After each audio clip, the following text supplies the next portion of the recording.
Don't watch कफील.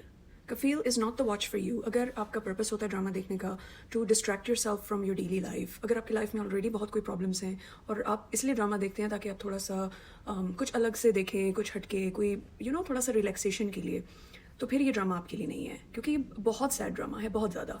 हम तो इस ड्रामे से बहुत जुड़ चुके हैं क्योंकि स्टोरी डेफिनेटली बहुत अच्छी है, इसमें कोई डाउट नहीं है, परफॉर्मेंसेस भी बहुत अच्छे हैं, but I can not deny the fact that it's a sad story.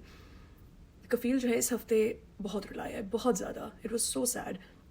कुछ ऐसे कोई सरप्राइजिंग चीज़ तो हुई नहीं है. It was as expected. Zeba का जो फादर है वो उनको चॉइस देता है कि तुम घर आ जाओ, लेकिन ज़ेबा खुद ही कहती है कि नहीं, मुझे अब थोड़ा सा एक और मौका मैं दूंगी जामी को. क्या पता वो बदल जाए, क्या पता कोई मुआवजा हो जाए, जो हम सबको पता है कि होना नहीं था. And Jami is a classic narcissist. उसको सिर्फ अपने अलावा और किसी की परवाह नहीं है. He is a selfish person. He uses people. और जब वो देख रहा है कि things are not going my way, वो वही बोलेगा जो अगला बंदा सुनना चाहता है. That's the classic trait of a narcissist. He will tell you what you want to hear just so that you will agree with him, you will come back to him, and then he'll just go back to his ways. And that's exactly what Jami did.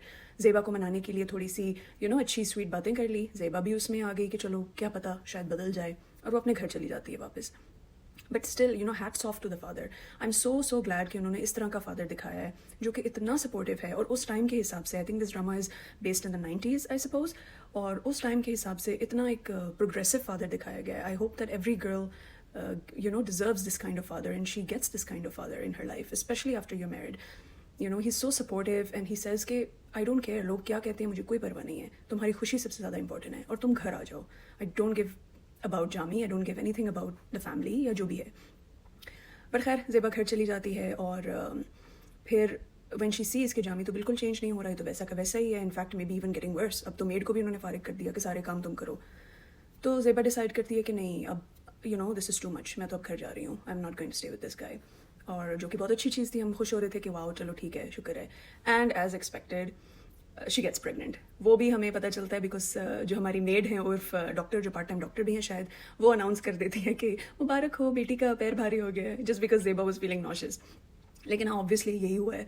And उसको सबसे पहले अपनी पड़ जाती है कि बाजी मुझे लिफाफा चाहिए, मुझे जोड़ा चाहिए. Like read the room lady. ना कोई खुश है, हर कोई हक्का बक्का, ये क्या हो गया, और उसको सबसे पहले अपने जोड़े और लिफाफे की पड़ गई है. It was so funny. या तो अब देखते हैं आगे क्या होता है. नेक्स्ट एपिसोड में जो यही दिखाया गया कि ज़ेबा मतलब इट्स थोड़ा टाइम लैप्स आता है. ज़ेबा थोड़ी बूढ़ी हो जाती है, बच्चा बड़ा हो जाता है, बट जामी तो वैसा का वैसा ही है. So yeah, I'm still enjoying this, and but this week was just so sad. Let me know what you think.